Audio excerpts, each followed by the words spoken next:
Okay, I think we are good.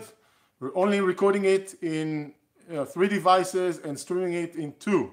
So this is and YouTube right there, and then in the third recording, just to make sure we capture everything. So first of all, good morning, good afternoon, good evening. Always how I start. It's always fun to have people from multiple places around the world. Thank you for joining me for weekly session about real estate investing.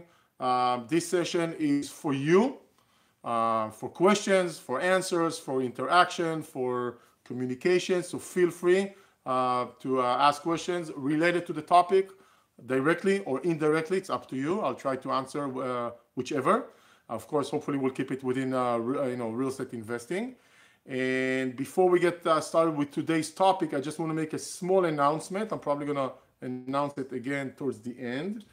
We've put together our webinar series for the summer. So that means for the next 2 months or so, we're going to have every 2 weeks a webinar session. A webinar session is different than this one. It's not going to be held on Facebook. It's going to be held on another platform. You got to register.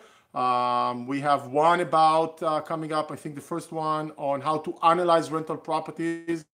We're going to talk about the concept, and we're going to talk about the tool that we're using. So you're most welcome to join that. We're going to have one about how to get started and how to move a little bit faster, and even faster than that. It kind of talks about basic real estate investing and fundamentals and ways to accelerate. We're going to have one which is a little bit, excuse me,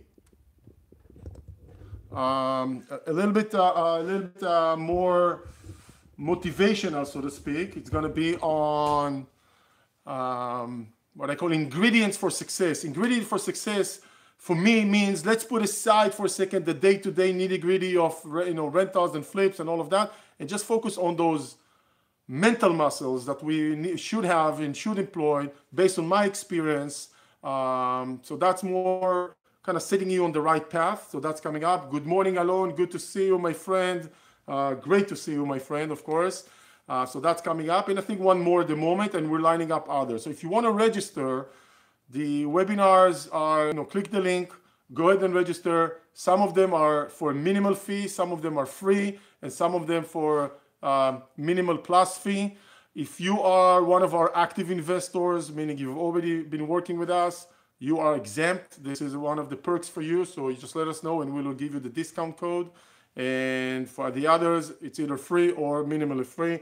Nothing is too horrific on your pocket, I promise. It's a different format, so don't expect it to be here. It's going to be PM, webinar. I think I'm done with that session of announcing the webinars. So webinars coming soon. Now, today we're going to talk about direct versus indirect ownership or investing altogether. So let's define first what is direct versus indirect. Okay, at least when I say so, what I mean. Direct ownership is when you own the property directly. Okay, here's a single family home, for example. Let's say in Tampa. Here are you. You buy this house, right? Of course, we will help you to do that. That's what we do day in, day out, every day. For the past many years. I've been doing it since 2004. Owner, house, help match, and good to go, right? Of course, there's more to it, but that's what I call direct. Indirect is where you invest in a fund and the fund holds multiple properties, okay? Direct, indirect. Now, I don't have the right, I cannot tell you which one is better and which one is worse. I think there's advantages and disadvantages for each one. And I want to clarify all those things. So for most of my career as someone who's leading investments and leading others and mentoring and helping, we focused on the direct ownership model. For years, the main reason I didn't want to shift to the indirect is because it's related mostly to financing, okay? So why would you bother, assuming you're going to buy with financing, go through an indirect route when the direct route gives you financing and the indirect route for many years was no financing or challenging financing? So that didn't make any sense to me. So, but in resources that will provide financing for us for the indirect ownership. Okay, indirect is the fund concept, like a group concept, and direct is an individually directly owning the property, of course. And what excites me mostly, thank you, Yuval, I will answer it in a minute. What excites me the most about the indirect is something that I have tried to do for many years for my investors. So for years, what we try to do to accomplish is how to create a situation where you as an owner can buy and forget, so to speak, or pretty much not worry about the property for years to come. Now, a direct owner, when you own a property, which is nothing wrong with it in my mind, I've been doing this for years, you're gonna have some noise in the system. Noise in the system comes with some financing, noise, getting everything in order, and then is it vacant, is it occupied, is there repairs, miscommunication with the property manager, maybe even eviction.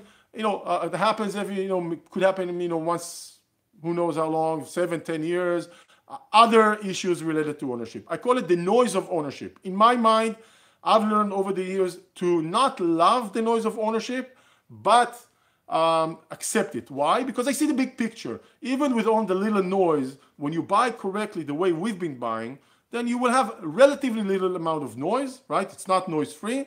And then you would be buying, enjoying the fruits of this rental property or rentals for years to come. So that's, for me, has always been the method that we use. And I always told myself, how can I create a situation where my investors have headache-free or somewhere between zero noise or practically zero noise, okay? Not have to deal with this situation. The way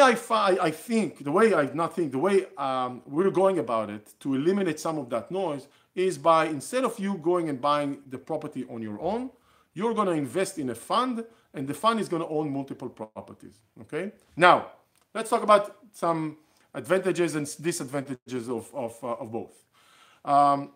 When you own directly, you're 100% in control, right? You own the property. If you want to sell it, buy it on Monday and sell it on Tuesday, it's entirely up to you, right? Regardless the financial consequences. You don't have to consult with anyone. So that's I would say the main disadvantage.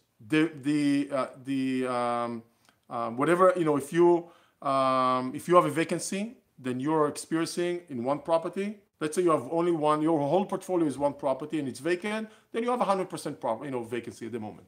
Okay, if you have multiple properties, then you have maybe 1 out of 4 is vacant. You have 25% vacancy in your portfolio. And I'm not talking about long-term vacancy. I'm just talking about routine, tenants turnaround, expenses, repairs, dealing with the property manager. All of those things, it's going to be 100% on you. Nothing wrong with it. It's just noise in our life, right? When you see the benefits, you understand why we want to do it. But that's 100%, on you. In the fund concept, right, when there's a group purchase, then we are dealing with all that noise, right? So you are an investor, you're passive. On the direct, you're active or relatively active. On this one, you're very passive. That means we deal with the day-to-day vacancies. Well, we're still going to have them, but we are going to worry about them. We are going to take care of those things. You're never going to have actually 100% vacant at the time or a large percentage, because you're always going to be a fraction of whatever vacant situation it is, repairs, etc. So you are very passive. You still own, invest in real estate. There probably still going to be some financing aspect you need to deal with, because it's not completely, releasing you out of that, but it minimizes the workload regarding financing, and you can actually benefit a more quiet experience of owning real estate. However, remember, you're not 100% in control, right? If you want to buy on a Monday through a fund and sell on Tuesday, then you won't be able to do that easily. You will have to go through some process. Maybe with us, you're actually not selling a property, you're selling out your interest in the group, if you can, right? So that's something you have to understand regarding the group. I think the biggest disadvantage is that you are subject to the plan the group is doing. You have no say to minimal say. I don't want to say no say, but your say is very minimalized, but you don't have to deal with the you don't have to deal with all the challenges, the issues, the noise that come up, because we're going to deal with them. Okay, so that's why we think the indirect is very attractive to begin with. Now, I have to interject current market conditions that are really making the indirect ownership, the group purchase, much more attractive than the direct at the moment.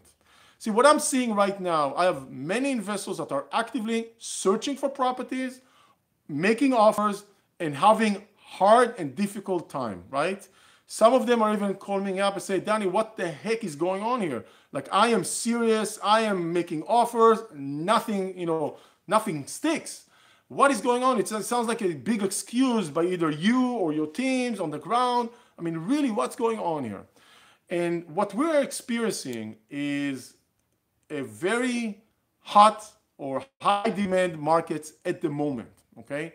What does that mean? It means that it's a strong seller market. Not every market around the country, but most good markets around the country, behave as a seller's market. The seller's market looks like this. High demand for housing, low inventory levels. Now, some of you may say, what are you talking about? Let's explore, take a metro and use one of the websites and see how many properties available. I do a little search. Hey, there's like 1,000 properties available, right? You got to be kidding. Well, if you look at it this way, you're absolutely right.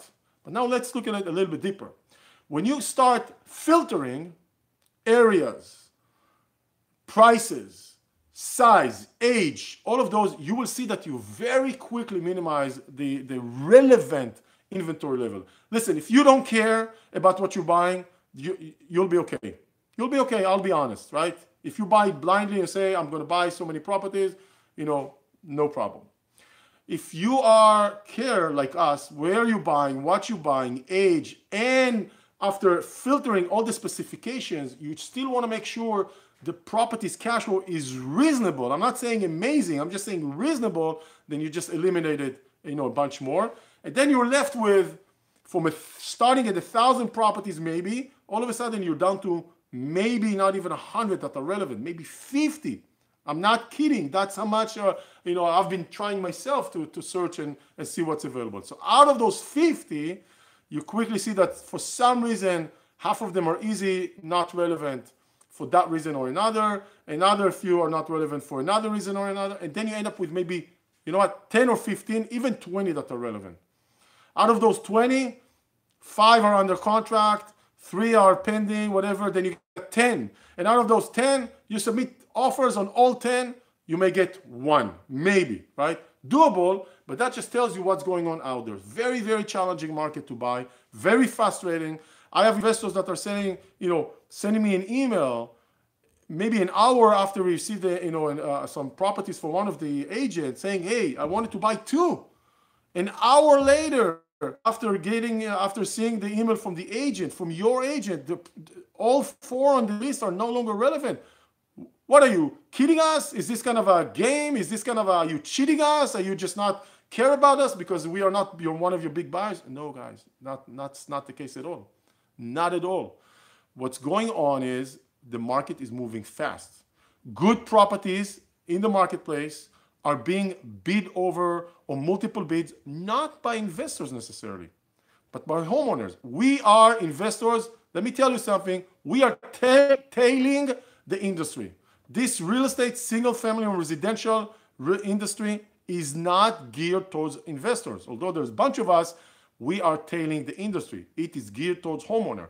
A homeowner that sees, a house that they like, they are willing to pay, assuming they can qualify, $5,000, $10,000 more. Of course, I'm talking in the areas we work with, such as Tennessee and Oklahoma and Texas, easily going to offer $5,000 or $10,000 more because they like the house, they want to be there, the family is nearby, the schools are nearby, whatever, and they're already being frustrated from the same experience. So that's something they're willing to do. And we investor, we say, okay, I like this house, but the numbers don't work. Pass, right? Very easily, pass. So that's where the challenges are. Now, this is the challenge and frustration that I see among many investors that are doing it the active way, which I fully understand, I fully support. That's what we've been doing for years. But myself, realized we need to develop another strategy here. And another strategy here would be, let's tackle the market from a different direction. What does that mean? Let's not go after the one by one sellers because we have no leverage there. Let's go after those who sell bulk. Here is a package of 20 properties in a good area, assuming it's a good area. Let's vet them. Let's make sure everything is fine. This seller owns all properties, usually don't want to liquidate them one by one. They just want to say, hey, take all 20.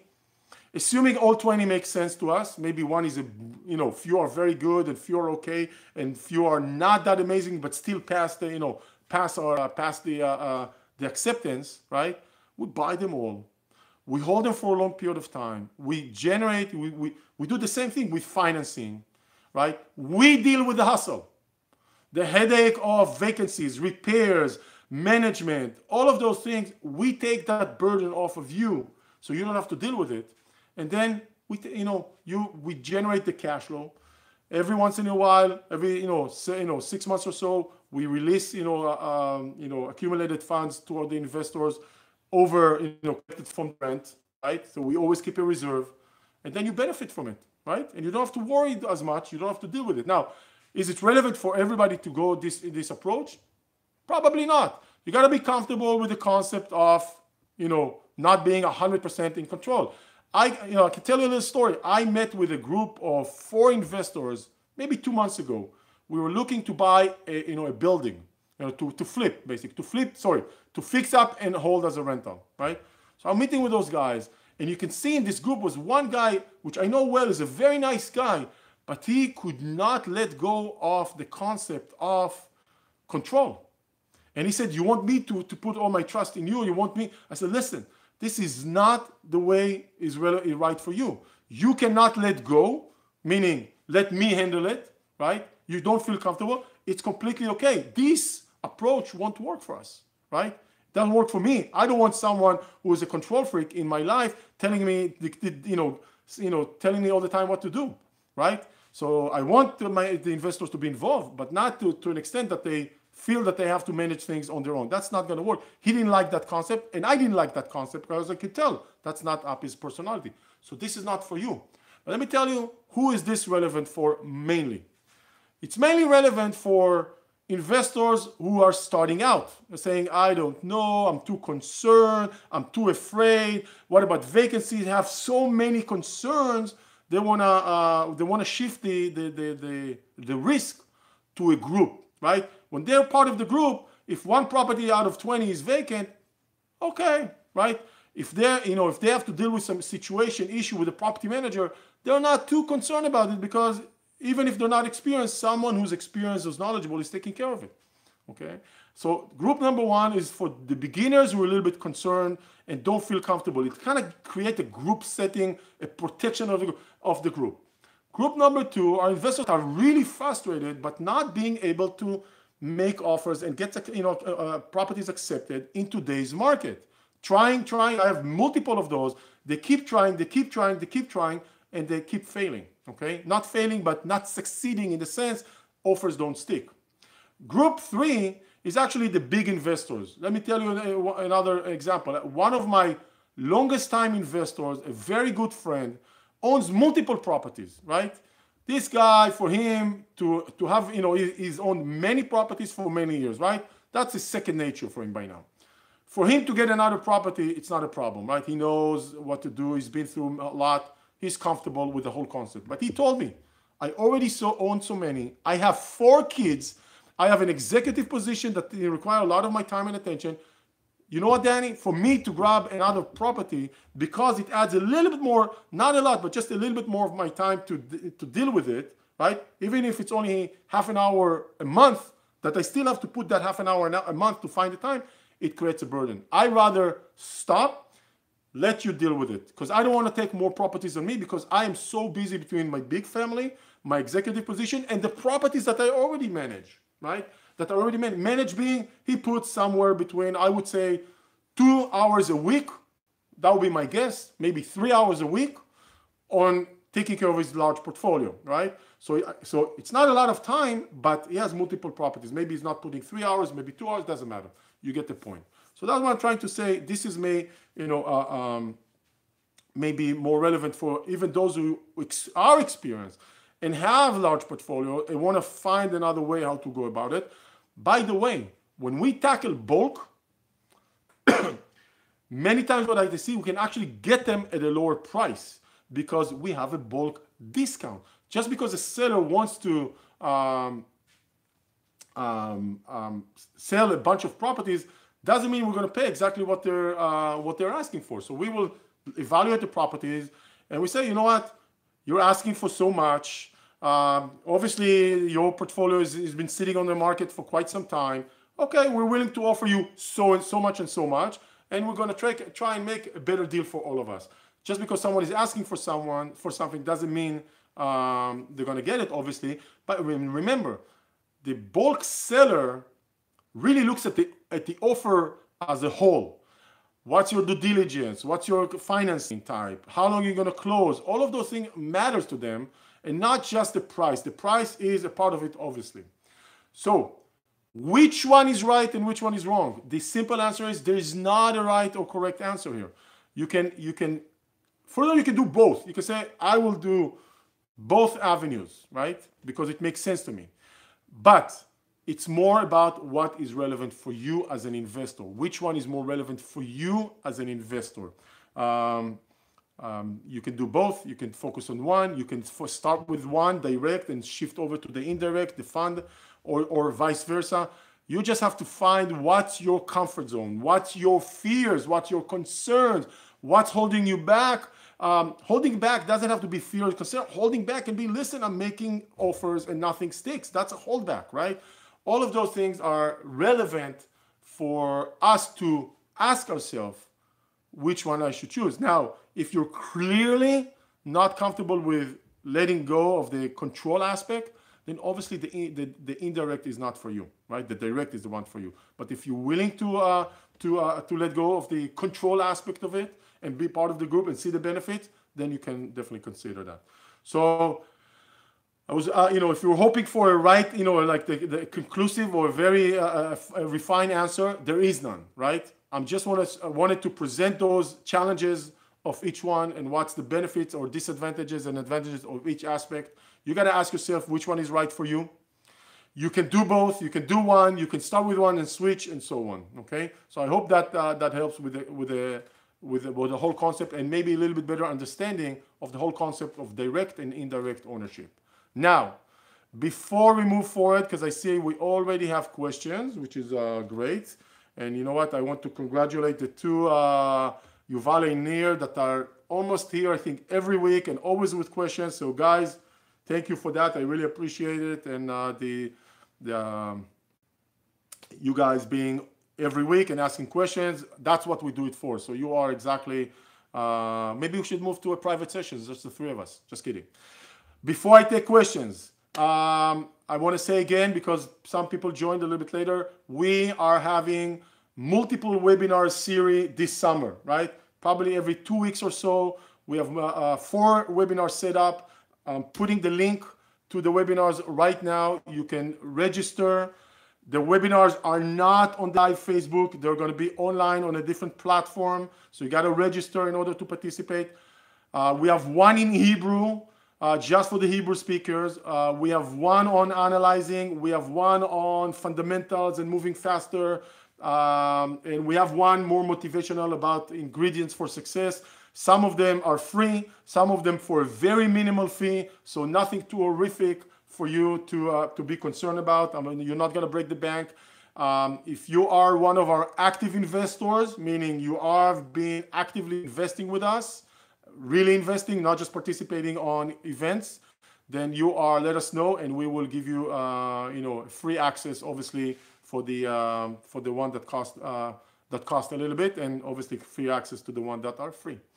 With that said, I'm going to start with the questions. I see they're coming in. First question from Yuval. Thank you, Yuval. Can you do 1031 exchange with indirect owning? It's a good question. I think you can. I'm not sure to tell you right off the top. So if that's something that's relevant for you, we can research further to be sure. But I don't want to say that I'm 100% confident you can do that. Possibly, yes. Is indirect kind of like a REIT? What is the difference? Yes, in a way. A REIT is a publicly, usually a REIT. REIT has other guidelines. When a REIT, I think they need to distribute 90% of the profit or something like that. Don't remember. So there are very clear guidelines. What is a REIT? But the concept, I think when you're asking on a REIT, yes, it's a similar concept in mind. There's just maybe different nuances if you call something or not. Okay, hopefully that helps. Where can I get higher IRR? Direct to indirect. What about cash on cash? I think your ROI, IRI, cash on cash will be similar. Okay, will be similar. The reason we're going to be able to get them similar is because we are trying to, when we buy, we try to be more aggressive with the pricing. Okay, so you're probably going to end up with similar numbers. That's what I think. I'm just trying to think out loud. I have not compared one to the other, but just the analysis we did on one right now, the ROI is similar. So cash on cash, I think the cash on cash will be a little lower on the indirect than you can probably get on the direct, but I can't say for sure. Listen, this is the same asset, right? If you really, for a second, strip everything out, it's the same asset. They behave differently. Like, are you buying, let's just simplify, 10 rental properties by yourself, or are you going to be buying 10 rental properties as part of a fund, right? So it's the same concept, same asset. The only difference is shifting the noise aspect of it. And there is a fee. Obviously, there is a fee for shifting that noise. So you're probably going to have, maybe numbers-wise, the direct will be a little bit better, but it comes with more noise in your life. Those are the differences. But the way to offset the fact that there are going to be more cost involved with the indirect is the fact that we're able to tackle properties, probably cheaper relatively properties. Cheaper being not cheaper by the fact that they're cheaper by the fact that we get a bold discount. A bold discount goes a long way, right? A seller, that owns multiple properties is motivated in a different way than one homeowner. Completely different, motivation. Good question. How many offers in average are rejected for your clients? I don't have the statistics, but a lot, many. Well, I don't say many. I would say right now, my guess, you probably need to put 7 to 8 offers to get an acceptance. Okay, to get an acceptance, maybe even 7 to 9. Okay, that'll be my guess. This is across the U.S., specifically by the first-time home buyers. Colorado have been the same problem. Okay, it's the same problem in most real estate markets around now. You see the same pattern. A lot of people who operate in one market think, oh, this market is crazy. Yes, it is, but also the other market and the other market and the other market, many of them, not all of them, but many of them are, somewhat crazy. Control is a big concern for you, but what are the financial drawbacks of a fund? What are the financial drawbacks of a fund? I'm not sure I understand what the financial drawbacks of a fund. Maybe explain the term financial drawbacks to me so I can understand what you mean. Do you have to qualify as an accredited investor? You have to qualify in order to participate. You can, if you're accredited, that's easy. There are other ways to qualify in order to participate. So absolutely, you need to qualify. We have a questionnaire you need to complete, and you have to complete it as good as you can. I'm talking about qualification for the fund, for the indirect, for the group purchase. You got to qualify. Qualification is completing the form. The form, you have to do your best to complete it as accurately as possible. We cannot help you with completing the form. We're not allowed, so you got to do it on your own. And then based on, if you're an accredited, that's easy. If you're not accredited, there's some exemptions that we can evaluate. And if you're not meeting these exemptions, you cannot participate. So it's not open for everybody. Absolutely. So you buy the bulk and we buy from you? No. If you invest in the fund purchased a bulk of properties and holds it. And you are now a member that have interest in this group or fund, and you are not an owner of that one of those properties. You are a member in the fund. The fund owns, let's say, 20 properties, and you have interest in that fund. Okay, so there's no, we are not buying and selling, them too. If we do that, there's not going to be any profit to be made for us or to you, because the cost of buying, selling will be so high, it will not make it. Those are not. We're not buying properties that are worth $150,000 for $50,000 each.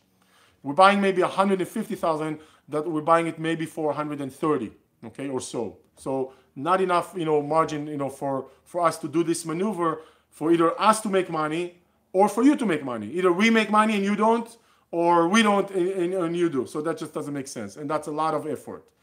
With syndications, you cannot do 1031 exchange. I checked. I'm not sure what is the structure of the fund that you are raising. Think about it this: LLC, you contribute, you invest in the LLC as a member, the LLC owns the properties. That's it. Why should I invest in a non-tradable part of a fund? And not but a part of a REIT that is traded. You do your own thing. There are multiple ways to go about it. You can, when you're in a REIT, they have their own different, ways to go about it. It's buying a stock. A REIT is like buying a stock. Here, there's we go about things a little bit differently. We find usually different asset class than a REIT. You should definitely, if that makes sense to you, you can say, hey, for me, maybe just buy a stock in a REIT stock. Absolutely. It's just another avenue. No difference.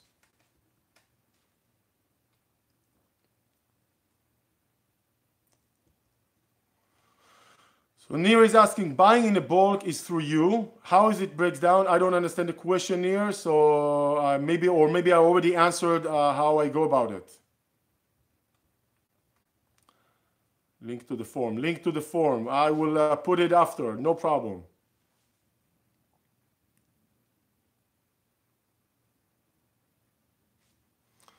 Yes, there are other taxes considerations, but it's not that differently as you own.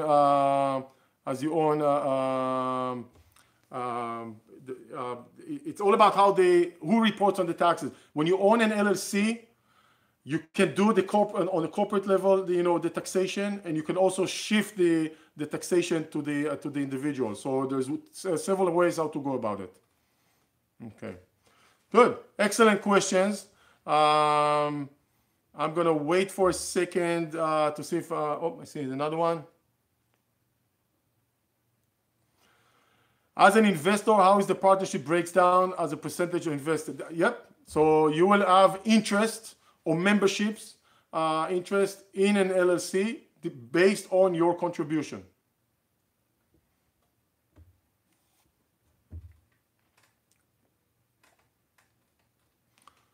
Okay, so while I'm waiting for more questions, let's just sum up this session. We were talking about direct ownership versus indirect ownership, right? Direct ownership, you buy the house by yourself or houses, and we can help you do that, no problem. In an indirect ownership, we will you purchase into a fund, you invest in a fund or an LLC, an entity, and the entity buys the properties, right? There are advantages and disadvantages for each one, no doubt, right? You gotta decide by yourself what makes more sense to you and follow that. This is not a competition. You can do both, or you can do one and you can switch, no problem there. We just wanted to bring your awareness to that option because a lot of investors are either frustrated with the hustle and the noise, frustrated with not being able to um, um, making offers and getting accepted. Houses are expensive out there. A way to tackle today's market, today's buying environment, is actually to find another way to go about it. This is one of those ways, right? So instead of going after a property one by one, we want to go as a bulk and go to bulk sellers and maybe negotiate a better deal for us when we buy the property. So obviously there are consequences or disadvantages and advantages to each approach. Now that you understand the two approaches, direct and indirect, you gotta ask yourself what makes more sense. If you're not sure and you want to kind of discuss this with us, let us know. We'll be happy to do it and maybe help you figure it out. We are executing both avenues. Those are parallel avenues. A lot of our investors are and will continue buying directly. Some are gonna shift over and start buying with us indirectly for whatever reasons, right? So keep that in mind when you are trying to determine how to go about investing. I see that there's more questions coming. How is the profit breakdown among investors? When we get to the point that you invest in the fund, if that's relevant, you got to go through the qualification first. We will discuss the profit because it's it's a little bit complicated. There's something up front and something on the back and something. If you are qualified, we will definitely let you know before you even consider investing. No doubt, obviously. By the way, I totally agree that there is much less competition in the commercial real estate market. Okay, in your experience, does duplexes have the same competition and sellers market scenarios that you describe as for single family homes? Generally speaking, yes, it's a very local market kind of a behavior, the multiplexes. So it's not necessarily behaves the same in every market. Just also remember that the type of single family homes you see that we usually purchase is a much higher quality than the neighborhood, even across the street, that it's like Xplexes. I'm not talking about duplexes, but threeplexes, fourplexes. So just make sure it's not always correct to compare them apples to apples, because I can go to an area and even if the market is less competitive on threeplexes, fourplexes, that doesn't mean I'm going to want to buy there, because typically what you see, and remember, you have to take some of the high, expensive markets around the country, such as the San Francisco Bay Area, maybe parts of LA, where the Xplexes are, the cheaper, more available middle class or upper middle class home. But if you go around the country, you will see here is a community of single family homes, a nice community, right? Good schools, nice houses, very kind of boring suburbs, which we love. And not far from it, there is a community which the same schools, but because it's Xplexes, many times they are different spec and they attract a different, not as strong financially tenants, and they look and behave a little bit differently. So in generally, that could work. That doesn't mean we necessarily want to go after them. Just to keep that in mind. It's not the same asset class. Let's just put it this way. Very good. Thank you for your questions. I see, from all the participants, mainly two. So I really appreciate you guys putting the questions. If you are on the recording watching this, put a comment, put a like, contact us, no problem. Very good. So thank you, everyone. Have a terrific weekend. And I hope to hear and talk to you soon. And remember, webinars coming up almost every 2 weeks. We have a different webinar. Go to the website, check the website, and register. Hope to see you soon, either here next week or on one of the webinars or in a more intimate environment. Bye-bye, everyone. Have a good weekend. Thank you.